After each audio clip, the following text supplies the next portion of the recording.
Hello friend, कैसे हैं? उम्मीद करता हूं कि आप सभी अच्छे होंगे। आज जीके जीएस के सेशन का बिहार बीपीएससी टीआरई 4.0 की तैयारी करने वाले सभी छात्रों के लिए हम 11 नंबर सेट लेकर के आए हैं, जिसमें 40 अंकों का जीके जीएस आपको आंसर के साथ एक्सप्लेन किए जाएंगे।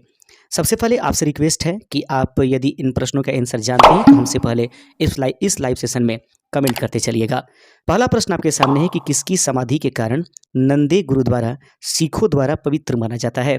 बहुत ही इंपॉर्टेंट क्वेश्चन है। अगर ग्रुप डी एग्जामिनेशंस की भी तैयारी आप करने वाले हैं, एनटीपीसी एग्जामिनेशन की भी तैयारी आप करते हैं, तो यह वीडियो आपके लिए इंपॉर्टेंट होगा। किसकी समाधि के कारण नंदे गुरुद्वारा सिखों द्वारा पवित्र माना जाता है? गुरु रामदास, अंगद, गुरु अर्जुन देव या गुरु गोविंद सिंह? राइट आंसर इस प्रश्न का सही आंसर हो जाएगा कि गुरु गोविंद सिंह। याद रखेंगे, तो गुरु गोविंद सिंह की जो समाधि स्थल है वह नंदे गुरुद्वारा सिखों का पवित्र स्थल माना जाता है। अगला क्वेश्चन है, प्रश्न है कि महाविभास शास्त्र के रचयिता कौन है? महाविभास शास्त्र के रचयिता निम्नलिखित में से कौन है? वसुमित्र, असंग, नागार्जुन या अश्वघोष? राइट आंसर है कि महाविभास शास्त्र के रचयिता वसुमित्र हैं। ऑप्शन नंबर ए इस प्रश्न का सही आंसर है। अगला क्वेश्चन देख लेते हैं। तीसरा नंबर क्वेश्चन आपके स्क्रीन पर है। प्रश्न कहता है कि किसने प्रसिद्ध चिटगांव शस्त्रगार धावे आयोजित किया था? निम्नलिखित में से कौन सा वो प्रसिद्ध चिटगांव शस्त्रगार धावे की आयोजित किया था? सही आंसर है तीसरे का ऑप्शन नंबर बी, यह सूर्य सेन के द्वारा स्थापित किया गया था। आगे बढ़ते चलते हैं। अगला क्वेश्चन है, चौथा नंबर देख लीजिएगा। ग्वालियर, याद रखें ग्वालियर राज्य की स्थापना किसने की थी? बहुत इंपॉर्टेंट क्वेश्चन है। चौथा नंबर प्रश्न है कि ग्वालियर राज्य की स्थापना किसने किया था? माधवराव सिंधिया, बाजीराव सिंधिया, महादजी सिंधिया या जीवाजीराव सिंधिया? दोस्तों, उम्मीद करेंगे इस सेशन में हम लोग मुख्य रूप से जीके के क्वेश्चन के साथ साथ हम लोग जीएस के भी या फिर सामान्य अध्ययन और करंट अफेयर्स के क्वेश्चन, बिहार स्पेशल, सबको सम्मिलित करके यहाँ पर यह क्वेश्चन सेट बनाया गया है। ग्वालियर राज्य की स्थापना किसने की थी? ऑप्शन आपके सामने चौथे नंबर प्रश्न का। प्रश्न कहता है माधवराज सिंधिया, बाजीराव सिंधिया, महादजी सिंधिया या जीवाजी राव सिंधिया? तो इस प्रश्न का सही आंसर है चौथे का ऑप्शन नंबर डी। आंसर हो जाएगा जीवाजी राव सिंधिया, इसका सही आंसर हो जाएगा। अगला क्वेश्चन देख लीजिएगा। मोहम्मद गौरी का सर्वाधिक महत्वपूर्ण भारतीय आक्रमण कौन था? मोहम्मद गौरी का सर्वाधिक महत्वपूर्ण भारतीय आक्रमण निम्नलिखित में से कौन था? मुल्तान पर आक्रमण, तराइन पर प्रथम युद्ध या पर तराइन द्वितीय युद्ध या बठिंडा का पर आक्रमण? तो जो मोहम्मद गौरी का सर्वाधिक महत्वपूर्ण आक्रमण जो भारत पर हुआ वह पांचवे का सही आंसर ऑप्शन नंबर सी हो जाएगा। तराइन का द्वितीय युद्ध जो है मोहम्मद गौरी के द्वारा सर्वाधिक महत्वपूर्ण भारतीय आक्रमण के रूप में जानी जाती है। छठा नंबर क्वेश्चन आपके स्क्रीन पर है कि प्रारंभिक आर्यों के बारे में निम्न कथनों में से कौन सा कथन सही नहीं है?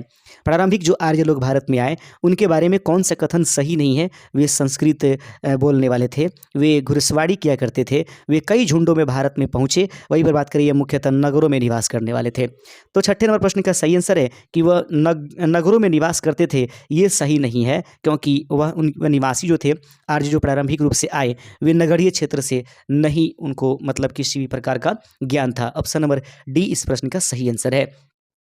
अगला क्वेश्चन देख लेंगे। अगला क्वेश्चन आपके स्क्रीन पर है। 17 नंबर प्रश्न है 7 नंबर कि 1857 के विद्रोह मुख्यतः किस कारण से असफल रहा? हिंदू मुस्लिम एकता की कमी से नहीं, इसमें जो है एकता मिली थी। किसी सामान्य योजना और केंद्रीय संगठन की कमी, इसके प्रभाव सीमित थे, जमींदारों की असहभागिता के कारण? तो देख लीजिएगा 1857 के विद्रोह मुख्यतः किस कारण से सफल रहा? इस प्रश्न के पीछे सही आंसर है किसी सामान्य योजना और केंद्रीय संगठन की कमी के कारण से 1857 की क्रांति जो है विफल हो गई थी। 8वां नंबर क्वेश्चन है कि सर्वप्रथम भारत में विशुद्ध संस्कृत भाषा में लंबा अभिलेख किस राजा द्वारा जारी किया गया था? सर्वप्रथम भारत में विशुद्ध संस्कृत भाषा में लंबा अभिलेख किस राजा के द्वारा जारी किया गया? 8वें का सही आंसर हो जाएगा ऑप्शन नंबर बी, शक राजा रुद्र दमन के द्वारा जो है सबसे पहले भारत में विशुद्ध संस्कृत भाषा में लंबा अभिलेख जो है जारी किया गया था। अगला क्वेश्चन आपके सामने है। 9वां नंबर प्रश्न है चालुक्य राजा पुलकेशिन द्वितीय को किसने पराजित किया था? चालुक्य के राजा रहने वाले जो पुलकेशिन है, पुलकेशिन द्वितीय को किसने पराजित किया था? ऑप्शन आपके सामने है। क्वेश्चन नंबर 9 का ऑप्शन है महेंद्र वर्मन प्रथम, नरसिंह वर्मन प्रथम, परमेश्वर वर्मन प्रथम या परांतक प्रथम? तो इस प्रश्न का सही आंसर हो जाएगा 9वें का option number B, Narasimha Varman प्रथम जो है चालुक्य राजा पुलकेशिन द्वितीय को पराजित किया था। राजा पुलकेशिन ने उनको क्या किया था? पराजित किया था। आगे बढ़ते चलते हैं। 10वां नंबर क्वेश्चन बड़ा ही इंपॉर्टेंट है, प्रश्न को देख लीजिएगा। यह बहुत ही पसंदीदा क्वेश्चन है बिहार पुलिस और बिहार दरोगा एग्जामिनेशन का। कामागाटामारू निम्नलिखित में से क्या है? एक राजनीतिक दल जो ताइवान आधारित था, चीन का एक विमान, साम्यवादी नेता, कनाडा की यात्रा पर निकला एक जहाज, या चीन का एक गांव जहां से माओ सेतुंग ने अपना लॉन्ग मार्च प्रारंभ किया था। सही आंसर है इस प्रश्न का कि कामागाटामारू जो है कनाडा की यात्रा पर निकला हुआ एक जहाज था। ऑप्शन नंबर सी इस प्रश्न का सही आंसर है। देखिएगा प्रश्न 11 नंबर, B.R. अम्बेडकर की पढ़ाई लिखाई में किसने बड़ा सहयोग दिया था? बड़ौदा के महाराजा, जूनागढ़ के नवाब ने, मैसूर के महाराजा ने, नाभा के महाराजा ने। राइट आंसर हो जाएगा बड़ौदा के महाराजा जो है उन्होंने B.R. अम्बेडकर की उच्च शिक्षा की पढ़ाई के लिए उनको सहायता प्रदान की थी। अगला क्वेश्चन है 12 नंबर की प्राचीन भारत में निम्न में से कौन सा विद्या अध्ययन का केंद्र नहीं था? प्राचीन भारत में निम्नलिखित में से कौन सा वो स्थान है जो विद्या अध्ययन का केंद्र नहीं था? बराबर का सही आंसर है कौशाम्बी जो है इसका केंद्र नहीं था। अगला क्वेश्चन देख लीजिए, 13 नंबर क्वेश्चन आपके स्क्रीन पर है। 13वां नंबर प्रश्न कहता है कि जलालुद्दीन फिरोज खिलजी के शासनकाल में घटी घटनाएं कौन थी? तो जलालुद्दीन फिरोज खिलजी के शासनकाल में घटी हुई घटनाएं निम्नलिखित में से कौन है? ऑप्शंस देख लीजिएगा। कड़ा, मानिकपुर के सूबेदार मालिक गफूर का विद्रोह, ये सही है। दिल्ली के एक दरवेश सिद्दी मौला का षड्यंत्र, ये भी सही है। उलुगु के नेतृत्व में मंगोलों का मुसलमान बनना, ये भी सही आंसर है। उपर्युक्त में से सभी के सभी इसका राइट आंसर हो जाएगा। अगला क्वेश्चन है 14 नंबर प्रश्न देख लीजिएगा, नाना देशी निगम क्या था? तो प्रश्न के नाना देशी निगम क्या था? दूर दूर के प्रदेशों व विदेशों के साथ व्यापार करने वाले व्यापारियों का निगम। आगे है कि नगर के व्यापारियों का निगम, तेल का व्यापार करने वाले का निगम, इनमें से कोई नहीं। 14 नंबर प्रश्न का सही आंसर है ऑप्शन नंबर ए, दूर दूर के प्रदेशों व विदेशों के साथ व्यापार करने वाले व्यापारियों का निगम नाना देशी निगम के रूप में जाना जाता था। अगला क्वेश्चन 15 नंबर है, सारनाथ के धमेक स्तूप का निर्माण किस काल में हुआ था? सारनाथ में उपस्थित रहने वाले धमेक स्तूप का निर्माण किसके काल में हुआ? 15वें का सही आंसर हो जाएगा ऑप्शन नंबर डी, गुप्त काल में सारनाथ के धमेक स्तूप का निर्माण हुआ था। अगला क्वेश्चन है 16 नंबर देख लीजिएगा, निम्नलिखित में से कौन सा नाटक का कालिदास ने नहीं लिखा था? निम्नलिखित में से वो कौन सा नाटक है जिसको कालिदास ने नहीं लिखा है? तो 16 नंबर प्रश्न का देखिएगा, मालवी अग्निमित्र यह लिखा गया है, अभिज्ञान शाकुंतलम भी लिखा गया है, विक्रमोर्वशीयम भी लिखा गया है, जानकी हरण जो है वह कालिदास के द्वारा नहीं लिखा गया। ऑप्शन नंबर डी इसका राइट आंसर था। 17 नंबर क्वेश्चन है कि सिंधु सभ्यता निम्नलिखित में से किस युग में पड़ता है? सिंधु सभ्यता निम्नलिखित में से किस युग में पड़ता है? 17 नंबर प्रश्न का ऑप्शंस देख लीजिएगा, ऐतिहासिक काल में, प्रागैतिहासिक काल में, उत्तर प्रागैतिहासिक काल में, आद्य ऐतिहासिक काल में। तो याद रखिएगा सिंधु सभ्यता जो है निम्नलिखित में से किस युग में पड़ेगा? तो यह आद्य ऐतिहासिक काल में सिंधु सभ्यता पड़ता है। 18 नंबर क्वेश्चन है कि किस कृषक विद्रोह के नेताओं ने यह नारा दिया, हम महारानी और सिर्फ महारानी की रैयत होना चाहते हैं? यह ऑप्शन आपके यहाँ पर देख लीजिएगा, पावना विद्रोह, यहीं पर है दक्कन विद्रोह, उपद्रव, चंपारण का नील सत्याग्रह, गुजरात का खेरा। तो सही आंसर हो जाएगा कि कृषक विद्रोह व निम्नलिखित में से कौन है जिसमें यह नारा दिया गया कि हम महारानी के सिर्फ महारानी की रैयत होना चाहते हैं? ऑप्शन नंबर ए यानी कि पावना विद्रोह इसका राइट आंसर हो जाएगा।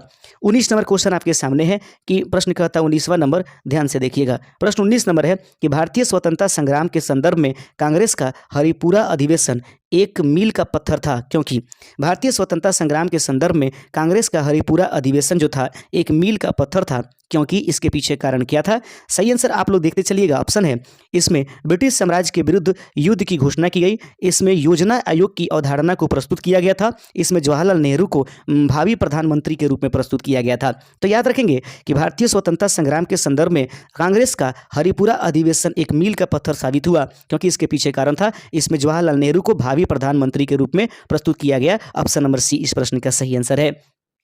20वां नंबर क्वेश्चन है कि महात्मा गांधी के प्रिय भजन वैष्णव जन तो तेने कहिए जो पीर पराई जाने रे रचयिता कौन है? आगे देखते हैं कि महात्मा गांधी के प्रिय भजन वैष्णव न तो जन तो तेने कहिए जो पीर पराई जाने रे, इसके रचयिता निम्नलिखित में से कौन है? 20वें का सही आंसर हो जाएगा नरसिंह या नरसिंह मेहता को जो है इस भजन का रचयिता माना गया है।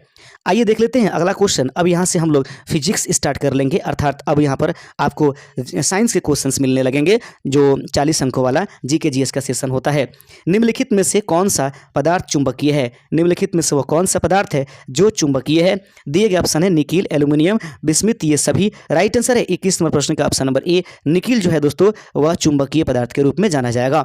22वां नंबर क्वेश्चन है कि विद्युत मोटर किस सिद्धांत के अनुसार कार्य करती है। विद्युत मोटर जो है किस सिद्धांत पर काम करती है। 22वें का ऑप्शंस देख लेंगे। ओम के नियम, लेंज का नियम, फैराडे का नियम, इनमें से कोई नहीं। राइट आंसर है कि विद्युत मोटर जो है जिस सिद्धांत पर काम करता है उसका नाम फैराडे का नियम हो जाएगा। अगला क्वेश्चन है कि विद्युत चुंबक बनाने के लिए सामान्यतः किस धातु का प्रयोग किया जाएगा। निम्नलिखित में से वो कौन सा धातु है जिसका प्रयोग विद्युत चुंबक बनाने में हम लोग करते हैं। 23वें का सही आंसर हो जाएगा ऑप्शन नंबर आपके पास सी, यानी लोहा का प्रयोग जो है, नरम लोहे का प्रयोग विद्युत चुंबक बनाने के में किया जाता है। 24 नंबर क्वेश्चन आपके सामने है कि निम्नलिखित में से कौन सा धातु अर्धचालक की तरह ट्रांजिस्टर में प्रयोग किया जाता है। बहुत ही शानदार प्रश्न है, देखिएगा ध्यान से और एक एक करके प्रश्नों का जवाब आप अवश्य देते रहिए और यह आप हमारे साथ जुड़ करके चैनल को सब्सक्राइब जरूर कर लीजिएगा कि लगातार तैयारी हम डेली 8 बजे आपको लाइव सेशंस में इस चैनल पर जुड़ते हैं। निम्नलिखित में से कौन सा धातु अर्धचालक की तरह ट्रांजिस्टर में प्रयोग किया जाता है। 24वें का सही आंसर हो जाएगा ऑप्शन नंबर सी, जर्मेनियम का प्रयोग ट्रांजिस्टर में किया जाएगा। 25 नंबर क्वेश्चन देख लीजिएगा। नाभिकीय रिएक्टर में भारी जल का प्रयोग किस रूप में किया जाता है।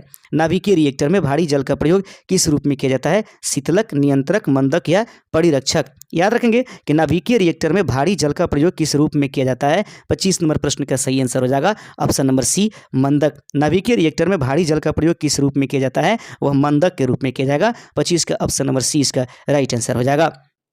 अगला क्वेश्चन है कि निम्न में से कौन ऑक्सीकरण नहीं है। निम्न में से कौन ऑक्सीकरण नहीं है। अवक्षेपण, भोजन का पचना, श्वसन या दहन, वह निम्नलिखित में से कौन सा है जिसको आप जो है ऑक्सीकरण के रूप में नहीं रखेंगे। 26 का सही आंसर हो जाएगा अवक्षेपण। निम्नलिखित में से कौन ऑक्सीकरण नहीं है, तो जो है अवक्षेपण एक ऑक्सीकरण प्रक्रिया नहीं है। 27 नंबर क्वेश्चन है कि नमक के घोल में सिल्वर नाइट्रेट का घोल डालने पर दही जैसे पदार्थ उत्पन्न होता है, यह कौन सी अभिक्रिया है। नमक के घोल में जब सिल्वर नाइट्रेट का घोल डाला जाता है तो उसमें दही जैसे पदार्थ उत्पन्न होते हैं, यह कौन सी अभिक्रिया का कारण है। 27वें नंबर प्रश्न का सही आंसर हो जाएगा ऑप्शन नंबर बी, यह उदासीनीकरण अभिक्रिया का परिणाम होता है। 28 नंबर क्वेश्चन देख लेंगे। संचारण किस प्रकार की अभिक्रिया है। संचारण किस प्रकार की अभिक्रिया, अपचयन, अपक्षयपन, उपचयन या संयोजन अभिक्रिया। 28 नंबर प्रश्न का सही आंसर है कि संचारण यानी जंग लगना एक प्रकार की उपचयन अभिक्रिया के रूप में जानी जाती है। ऑप्शन नंबर सी इसका राइट आंसर है। 29 नंबर क्वेश्चन है कि किसी रासायनिक अभिक्रिया में ऑक्सीजन के अनुपात का बढ़ना क्या कहलाता है। किसी भी रासायनिक अभिक्रिया में ऑक्सीजन के अनुपात को बढ़ने की प्रक्रिया हम लोग क्या कहेंगे। 29 का सही आंसर है यह उपचयन अभिक्रिया अर्थात ऑक्सीकरण अभिक्रिया कहलाता है। किसी रासायनिक अभिक्रिया में ऑक्सीजन के अनुपात का बढ़ना क्या कहलाएगा, यह उपचयन अभिक्रिया। ऑप्शन नंबर बी इसका राइट आंसर है। 30वां नंबर क्वेश्चन देख लीजिएगा। निम्न में से कौन सी अभिक्रियाओं के युग्म हमेशा साथ साथ होती है। निम्न में से कौन सी अभिक्रियाओं के युग्म जो है हमेशा साथ साथ होगी। संयोजन और विघटन, अवक्षेपण और विस्थापन, उदासीकरण और विस्थापन, ऑक्सीकरण एवं अवकरण। याद रखेंगे ऑक्सीकरण एवं अवकरण हमेशा एक साथ होती है, यही कारण है कि इसे हम लोग रेडॉक्स अभिक्रिया के नाम से जानते हैं। 30 का ऑप्शन नंबर सी इसका राइट आंसर था। 31 नंबर प्रश्न आपके सामने है। सर्वप्रथम रक्त परिसंचरण तंत्र का अध्ययन किसने किया था। सबसे पहले वह कौन व्यक्ति है जिसने रक्त परिसंचरण तंत्र का अध्ययन किया। ब्राउन, लैंडस्टीनर, हार्वे, उसके बाद कॉर्नबर्ग। याद रखेंगे सर्वप्रथम रक्त परिसंचरण तंत्र का अध्ययन किसने किया था। 31 का सही आंसर हो जाएगा option number C, William Harvey के द्वारा रक्त परिसंचरण तंत्र जो है सबसे पहले प्रयोग किया गया। पेस मेकर का संबंध किससे है। याद रखेंगे पेस मेकर का संबंध निम्नलिखित में से किससे है। फेफड़ा, हृदय, गुर्दा या दिमाग। तो राइट आंसर हो जाएगा 32 का ऑप्शन नंबर बी, हृदय। पेस मेकर का संबंध किससे है, तो पेस मेकर का संबंध जो है हृदय से है। 33 नंबर क्वेश्चन देख लीजिएगा। गति प्रेरक किससे संबंधित है। 33 नंबर क्वेश्चन आपके सामने है। गति प्रेरक किससे संबंधित है। दिए गए ऑप्शंस आपके सामने है। मस्तिष्क, फेफड़ा, गुर्दा या हृदय। 33 का राइट आंसर हो जाएगा, देख लेंगे ऑप्शन नंबर डी, यानी कि गति प्रेरक किससे संबंधित है, तो यह हृदय से संबंधित है। ऑप्शन नंबर डी इसका राइट आंसर हो जाएगा। 34 नंबर क्वेश्चन है कि निम्नलिखित में से किनकी भित्तियों पर रक्त द्वारा डाले गए दबाव को रक्तदाब कहते हैं। प्रश्न है कि निम्नलिखित में से किनकी भित्तियों पर रक्त द्वारा डाले गए दबाव को रक्तदाब के नाम से जानेंगे। ऑप्शन है सीरा, कोशिका, हृदय या धमनी। याद रखेंगे इसका राइट आंसर हो जाना चाहिए था महाधमनी, लेकिन महाधमनी न देकर के सिर्फ धमनी दिया है, तो कोई बात नहीं, ऑप्शन नंबर डी इस प्रश्न का सही आंसर हो जाएगा। आइए 35 नंबर क्वेश्चन देख लेते हैं। सोते समय रक्तदाब में क्या परिवर्तन होता है। यह बायोलॉजी जी का सेशन चल रहा है। सोते समय रक्तदाब में क्या परिवर्तन आता है? घट जाता है, पहले जैसा रहता है, बढ़ता है, पहले घटता है और फिर बढ़ता है। याद रखेंगे 35 का सही आंसर हो जाएगा कि सोते समय रक्तदाब जो परिवर्तित होता है और रक्तदाब घट जाता है। ऑप्शन नंबर ए इसका राइट आंसर हो जाएगा। अब यहाँ से करंट अफेयर्स के कुछ क्वेश्चंस भी आपके सामने उपस्थित है। आइए, किस संगठन ने स्वास्थ्य सेवा के लिए ड्रैगन कोपायलट नामक एक नया एआई सहायक लॉन्च किया है? किस संगठन ने स्वास्थ्य सेवा के लिए ड्रैगन कोपायलट नामक एक नया एआई सहायक लॉन्च किया है? 36 का सही आंसर हो जाएगा ऑप्शन नंबर सी, यह माइक्रोसॉफ्ट ने लॉन्च किया है। 37 नंबर क्वेश्चन आपके सामने है कि भारत की पहली एआई संचालित सौर विनिर्माण लाइन किस राज्य में शुरू की गई है? प्रश्न आपके सामने है कि भारत की पहली एआई संचालित सौर विनिर्माण लाइन किस राज्य में शुरू की गई है? गुजरात, राजस्थान, मध्य प्रदेश या बिहार? राइट आंसर है इसका 37 का ऑप्शन नंबर ए कि भारत की पहली एआई संचालित सौर विनिर्माण लाइन किस राज्य में शुरू किया? गुजरात। ऑप्शन इसका राइट आंसर हो जाएगा। फीफा विश्व कप देखेंगे, फीफा विश्व कप 2024 में जो आयोजित होने वाला है, इनमें किन देशों को बाहर रखा गया है? प्रश्न देख लीजिएगा फिर से, फीफा विश्व कप 2026 से किन देशों को बाहर रखा गया? राइट आंसर इसका होगा पाकिस्तान, रूस और कांगो को जो है फीफा विश्व कप 2026 से अलग रखा गया है। 38 का ऑप्शन नंबर ए इसका राइट आंसर हो जाएगा। 39 नंबर क्वेश्चन आप लोग देख लीजिएगा। प्रश्न कहता है कि निम्नलिखित में से किस प्रदेश से बिहार की सीमाएं नहीं लगती है? निम्नलिखित में से वो कौन सी प्रदेश है जिससे बिहार की सीमा नहीं लगेगी? उत्तर प्रदेश, झारखंड, पश्चिम बंगाल, मध्य प्रदेश? राइट आंसर हो जाएगा कि निम्नलिखित में से वह प्रदेश मध्य प्रदेश है जिनसे बिहार की सीमा नहीं लगती है। पहले लगती थी जब उत्तर प्रदेश का बंटवारा नहीं हुआ था उस कंडीशंस में। तो उम्मीद करते हैं कि 39 नंबर का ऑप्शन नंबर डी इसका राइट आंसर हो जाएगा। 40वां और अंतिम नंबर क्वेश्चन है दोस्तों, याद रखिएगा जितने महत्वपूर्ण क्वेश्चन है उसको हम आपके सामने उपस्थित करा रहे हैं। किसी भी प्रकार की कोई दिक्कत होती है तो आप जरूर हमें कमेंट कीजिएगा। आपको हमारा ये सेशन कैसा लगता है ये जरूर हमें सजेस्ट करते रहिएगा और हमें मोटिवेट करने के लिए एक सब्सक्राइब जरूर करते चलिएगा ताकि हम आपकी लगातार मदद कर पाएं। तो आइए, अंतिम नंबर क्वेश्चन आपके सामने है, जनसंख्या घनत्व।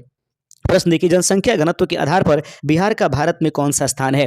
जनसंख्या घनत्व के आधार पर बिहार का भारत में कौन सा स्थान है? पहला, दूसरा, तीसरा या चौथा? याद रखेंगे जनसंख्या घनत्व के मामले में जो पॉपुलेशन डेंसिटी है वो इसमें बिहार अव्वल नंबर पर है, अर्थात पहले स्थान पर है। 40 का ऑप्शन नंबर देख लेंगे, ऑप्शन नंबर ए इसका राइट आंसर हो जाएगा। उम्मीद करते हैं कि आप सबको ये हमारा वीडियो अच्छा लगा होगा और यदि चैनल पर नए हैं तो चैनल को सब्सक्राइब जरूर कर दीजिएगा। जय हिंद। आपने कुल कितना स्कोर किया अंत में जरूर आप लोग हमें कमेंट कर दीजिएगा।